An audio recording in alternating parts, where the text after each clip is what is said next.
Hi, folks. We've been all around the world today, inner world, outer world. Welcome to the exotic world of Hollywood.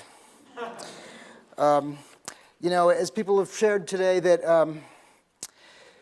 TED, ideas worth sharing, I think Hollywood, we're sort of in the business of ideas worth sharing.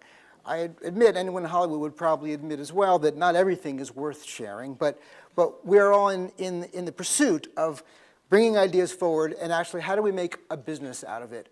And I think it's a combination in Hollywood of the creators and the leaders and managers who make it work. So that's sort of my passion and interest and specialty is Hollywood leadership. So our topic is leadership lessons from Hollywood, how to manage and motivate creative professionals and teams. And my goal is also to show you a little bit about what happens in Hollywood and find a way to bring it to a little piece that you can take home for yourself today. So yeah, people laugh a lot when I talk about the idea of Hollywood leadership as if this is such a ridiculous thing because we don't really see Hollywood leaders, although we only see them when they pretty much screw up or when they make big money or when they win an award of some sort. So the best Hollywood leaders, and probably the best leaders in any world, are somewhat invisible, somewhat behind the scenes. They're empowering other people to do their best. It's not they're doing nothing, which is we don't really see them that much. So just my company's Hollywood Coaching. I'm an executive coach, leadership coach, work with Hollywood studios and all kinds of creative companies and teams. And I've been on both sides of this equation. I've been a filmmaker and I'm a musician and a songwriter. And I've also led creative teams of people actually making stuff. And I've also been on the executive side where we've been supervising people that are making stuff. So we're going to talk about a little bit about the details of that. So I've been on both sides of the equation. So yeah, Hollywood leadership, does it exist? There's a way where in my photo of Yoda here, you see Yoda in a battle pose. He's really being a warrior, right? What is the warrior archetype? The warrior archetype is the protector of boundaries. It's the boundaries of time and space and budget and schedule. So but how do we handle those boundaries? It's not about always being at the border with a gun and saying, if you cross this line, that's it. There's negotiation involved, especially with creative people and creative business and creation. So the creative leader has to do a special job of creating birth and creating new projects and creating new energy while also holding the boundaries of time and space and money. So let me just back up with what do we mean by Hollywood? And I like to say there are three Hollywoods, three uses of the term. One is there's the neighborhood, right? So originally it was called Hollywoodland. It was a real estate area in the north of Los Angeles. And they put up the famous Hollywood sign with the new word Hollywoodland. At a certain point, those four letters, land, fell off. And I think it was one of the first creative business decisions in Hollywood. Like, do we pay to redo that thing or not? And someone said, I guess I like Hollywood like that. It's an even better idea. So there's the neighborhood. That's why Hollywood's called Hollywood. Then there's what I call the industry. This is a workplace where people go to work. People get jobs. And it started in Hollywood, in the neighborhood, at the studios like this.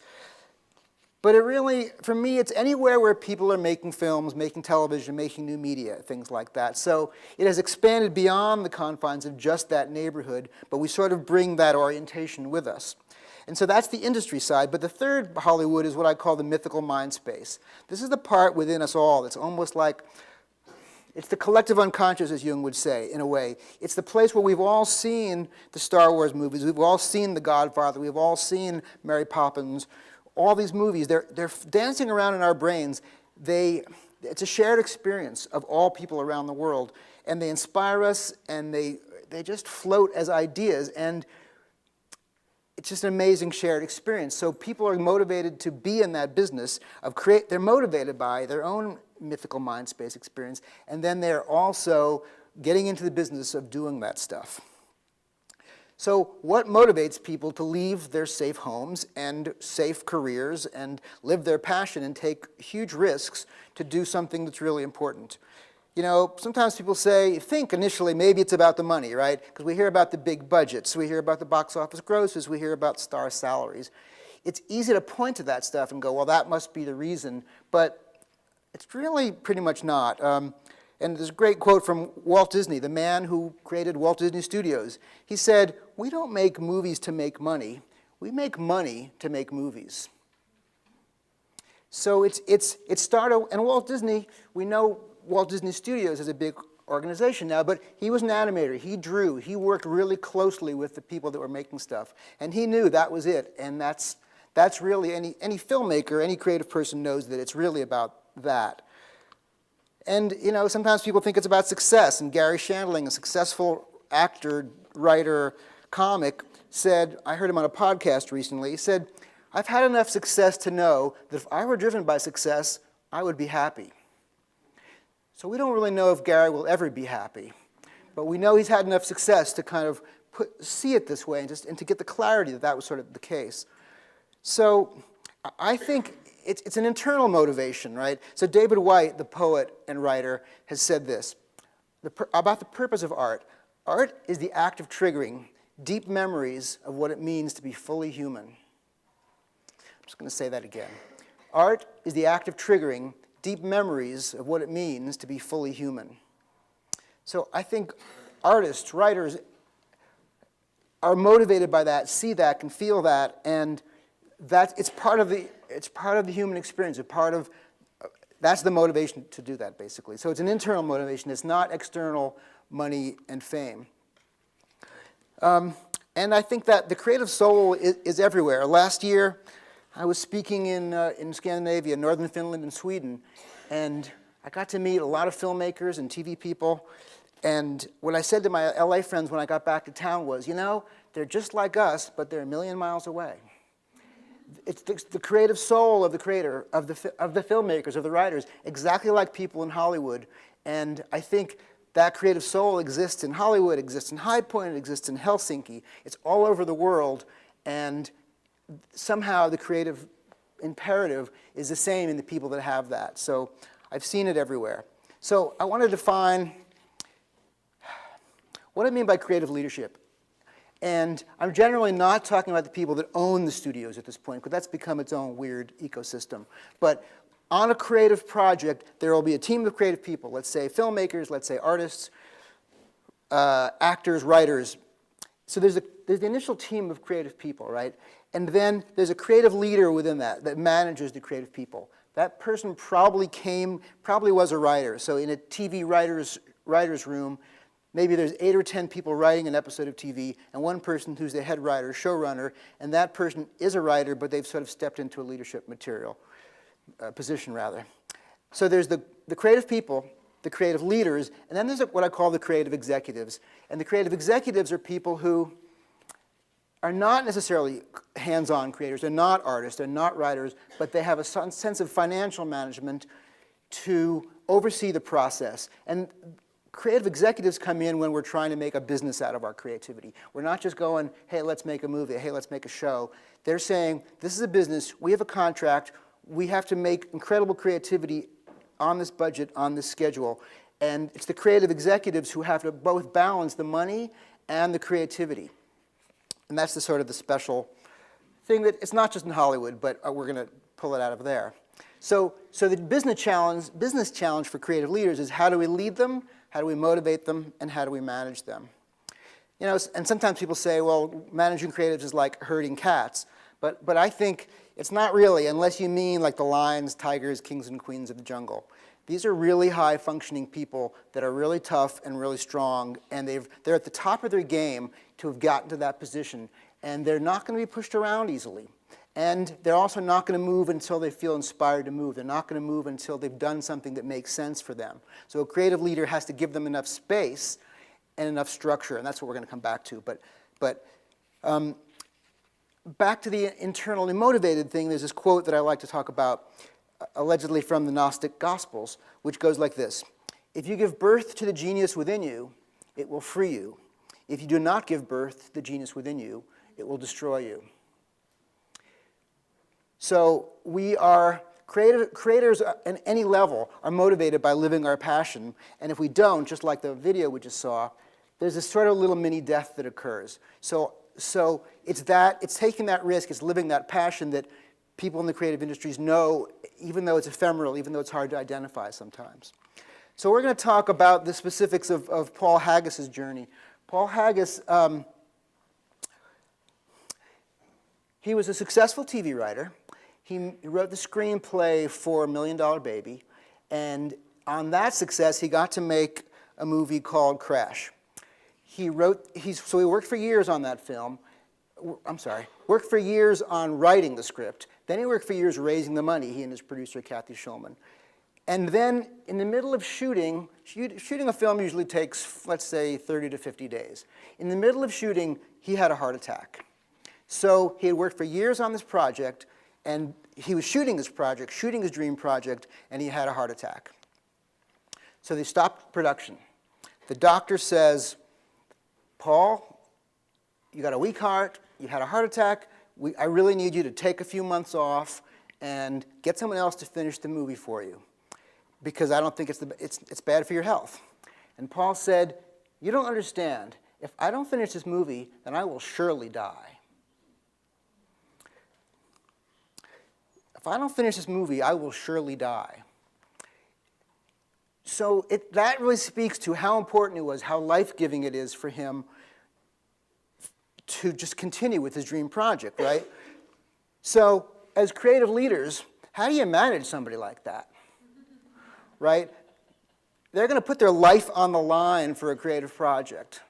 There's nothing you can say that's really going to change things. I mean, there are places where you can always fire somebody, and everyone's replaceable on one level, but if we want to work with the best and the brightest who are highly motivated, highly talented, highly successful, how do we manage people like that? Kathy Schulman, who was the producer of that film, I heard her on a panel once, and someone asked her, how did you get so many great actors to be in this movie for almost no money? Because Kathy was saying they'd all work for low-budget union scale. She said, look, these people, they got into movies, they came to Hollywood to act, to work with other actors, to tell great stories at the height of their game. They did not come here to Hollywood to work on an action movie in front of a green screen. Working in front of a green screen, that's their day job. That's what they do to keep going, to pay their mortgages, to pay for whatever their expenses are, but they will go back and forth between maybe a big Hollywood studio movie and an independent movie, because that's where their passion really is. So let's talk about what creators need and what executives and creative leaders can give them. I mentioned it's structure on one hand. It's how do we form structure for the creative process.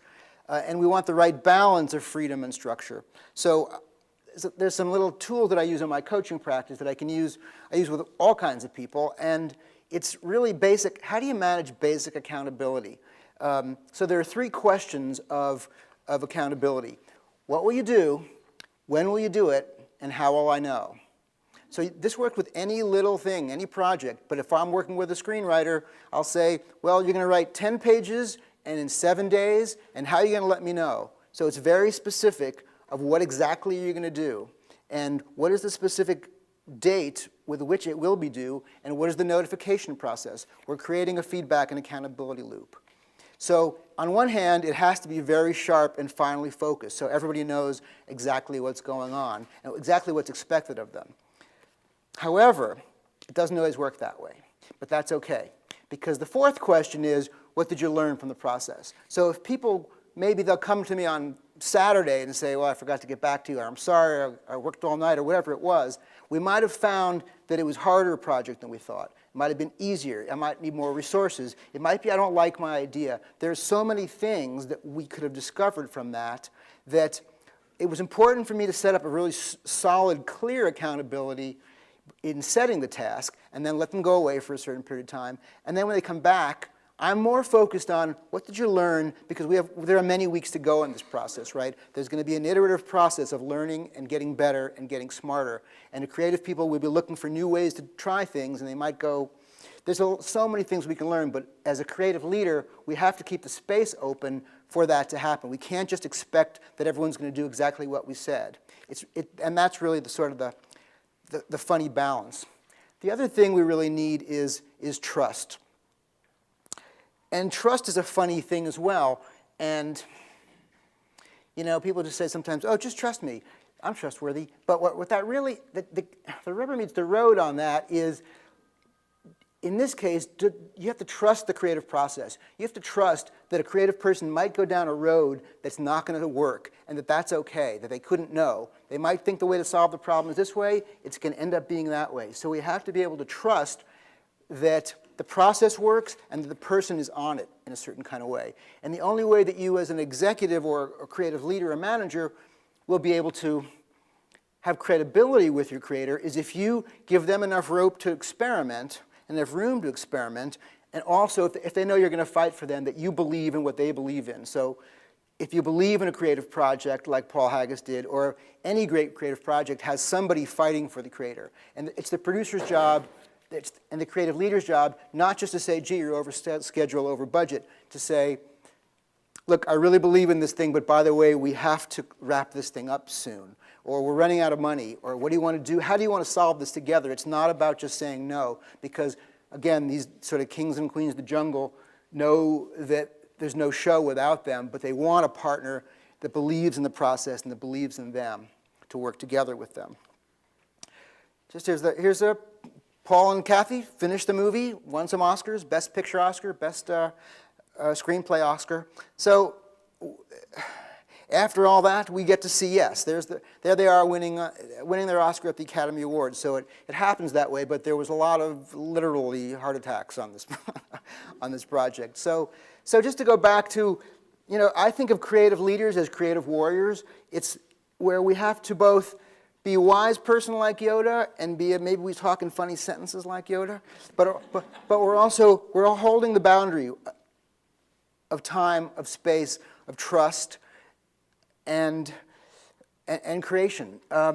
So, I guess I invite you to all bring your own creative warrior to anything you're doing, to a film project you're doing, or a creative project, or a family project you're doing, or a cooking project. There's a certain place where you're going to know what's in the recipe, and there's a certain place where you go, wow, we're out of raisins. Let's try cranberries, Let the experimentation occur, and do as much preparation as you can do, but be really open to the process. So I invite you to take your creative warrior at home, and thanks for being here.